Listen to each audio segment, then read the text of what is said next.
Untuk pengujiannya sendiri, perlukah ada pengujian dari mesin attack ini sudah dilakukan? Apakah perlu ada mesin lainnya untuk pengujiannya, Prof? Ya, kita membuat sendiri, bahkan itu mau kita patenkan juga alat ujinya. Karena nanti mungkin bagi teman-teman yang lain atau mungkin dari peneliti lain yang ingin mengembangkan lagi mungkin dengan yang lebih baik misalkan, nanti kan perlu pengujian. Nah, itu bisa menggunakan protokol uji dari mesin kami ini gitu. Ya, bisa digunakan gitu kan. Nah, ini kami sudah, ini juga menjadi tantangan baru membuat, karena ini kan mungkin kalau boleh dikatakan masih belum banyak di dunia, mungkin satu-satunya di dunia mungkin kalau boleh saya katakan kan gitu. Ini mesin ujinya masih dalam pembuatan dan kemungkinan akan selesai bisa digunakan kapan, Prof? Harapannya sih 1 bulan ini kita sudah mulai dapat ini dari Pak Deputi kemarin persetujuan untuk pengadaan bahannya, Bu. Ya moga-moga bisa cepat ya. Meskipun demikian pemanfaatan ini kan bisa juga ini dimanfaatkan untuk air purifikasi lah sebenarnya. Karena kan konsep daripada mengeliminasi atau virus itu kan dengan desinfektan. Kita cuci tangan dengan desinfektan. Nah, ini pun sama dengan desinfektan tapi ada di dalam chamber kita, di dalam mesin kita gitu ya. Jadi memang ya bahasanya ini hampir sama lah ini atau membunuh atau mengeliminasi virus gitu ya. Kira-kira seperti itu sih. Cara kerja mesin attack ini sendiri, kalau di dalam suatu ruangan bisa beroperasi berapa lama, Prof? Ini bisa 24 jam. Jadi makanya sekarang ada 2 varian yang sudah kedua ya. Jadi ya ini kan generasi pertama, ini generasi kedua. Yang mana sekarang sudah punya istilahnya, kalau yang pertama kan yang penting nyala dulu gitu, tapi bisa diuji cobakan gitu kan. Nah, kalau yang kedua ini sudah ada fitur-fiturnya untuk misalkan ini sensor perlu diperlukan penambahan desinfektan, ada sensor mati berapa lama gitu kan, itu juga bisa sudah kita lengkapi sekarang karena kan kita harus menciptakan sebuah mesin yang ya bahasanya user friendly lah. Jadi untuk pengguna masyarakat itu tidak merepotkan, gampang ya, sekali ceklek. Nah, ini bisa diprogram dan lain sebagainya. Kira-kira seperti itu. Nah, mesin attack ini sendiri sebenarnya, Prof, spare part mesinnya ini apakah produksi lokal atau ada beberapa spare partnya dari impor? Karena kita tidak menggunakan yang tadi yang rumit ya, seperti filter dan lain sebagainya. Yang kalau filter pasti tidak bisa dibikin di Indonesia, mungkin kan harus di luar negeri ya. Nah, kita hanya menggunakan nozzle dan mungkin beberapa peralatan-peralatan yang spare part yang tidak terlalu tidak terlalu jelimet ya, rumit gitu, sehingga ini hampir 100% bisa digunakan, diperoleh di dalam negeri ya gitu. Nah, spare part pembuatan dari mesin attack ini adalah lokal dan diharapkan mungkin dengan spare part yang lokal bisa hasilnya ke depannya adalah dengan nilai dari harga attack ini sendiri bisa terjangkau oleh masyarakat ya, Prof.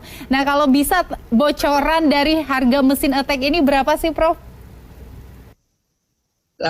Saya nih karena peneliti mungkin kalau ditanya masalah harga mungkin agak sedikit ini ya, tidak terlalu secara detail, tapi setidaknya ya saya ingin menciptakan sebuah mesin yang harganya ya kalau bisa untuk tahap sekarang ini ya di bawah 10 juta lah gitu. Tapi kalau seandainya mohon izin, kalau ini kita ini sudah bisa membuat ini mass production, semua masyarakat menggunakan, apalagi nanti dipakai untuk di perumahan, di rumah, di ruangan tamu.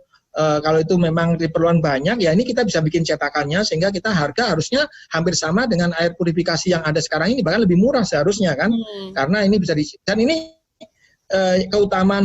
keunggulan dari mesin ini tidak menggunakan yang tadi filter yang mungkin kalau filter itu kadang-kadang selain mahal harganya, terus kemudian sebulan 2 bulan kita lupa menggantinya, malah sumber virus di situ ya, sumber bakteri di situ ya. Nah, ini tidak kita gunakan sehingga ini dijamin pasti seharusnya lebih murah dan lebih user friendly ya, lebih cocok lah dengan masyarakat Indonesia yang kondisi sekarang ini sedang pandemi. Kalau dikasih harga mahal juga mungkin kasihan kan gitu kan. Iya, seharusnya bisa dijangkau oleh masyarakat seperti itu ya, Prof, karena ini sejauh ini apakah sudah ada tawaran dari beberapa pabrik atau BUMN untuk bekerja sama, Prof? Ya, sudah ada dari swasta juga ada beberapa, bahkan dari distributor juga sudah meminta, ada 2 distributor yang sudah meminta kita untuk bahkan eksklusif gitu ya, untuk semuanya diambil mereka. Terus kalau dari BUMN juga ada yang sudah dua perusahaan yang mungkin ingin bekerja sama lah ya, karena untuk ini kan kepentingan untuk masyarakat luas ya. Kami sih pada dasarnya menginginkan ya kebersamaan ya, karena ini kan harus dikeroyok bareng-bareng ya, gotong royong ya. Ini untuk saya sebagai saintis ilmuwan ya, monggo lah di mana baiknya untuk kepentingan bangsa gitu ya, kira-kira begitu sih.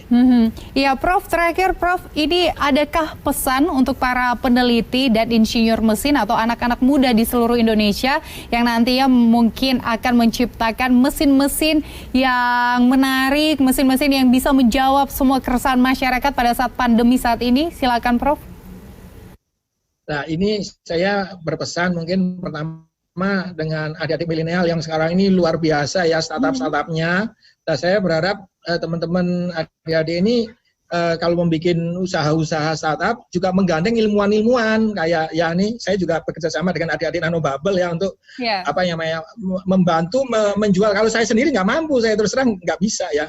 Jadi ilmuwan-ilmuwan ini perlu digandeng lah, sehingga kalau saya yakin ya adik-adik akan menemukan sebuah startup bisnis yang bagus ketika menggandeng teknologi ya. Ilmuwan-ilmuwan ini ayo disinergikan. Mari, udah zamannya lah kalau menurut saya masa ke depan ini gabungan ya, kerjasama antara teman-teman adik-adik milenial yang bersemangat dengan para peneliti-peneliti yang di LIPI atau di BPPT atau di universitas ini kayaknya perlu digandeng lah ya, sehingga hasil riset itu bisa dimanfaatkan oleh masyarakat luas. Baik, Profesor Nurul Rohman, peneliti LIPI, terima kasih sudah bergabung bersama kami di Suara Jakarta. Sukses selalu, Prof. Ya, pemirsa, demikianlah perbincangan kami pada Suara Jakarta hari ini. Saya Gasmi Sitanggang, beserta tim yang bertugas pamit undur diri. Terima kasih atas perhatian Anda dan sampai jumpa.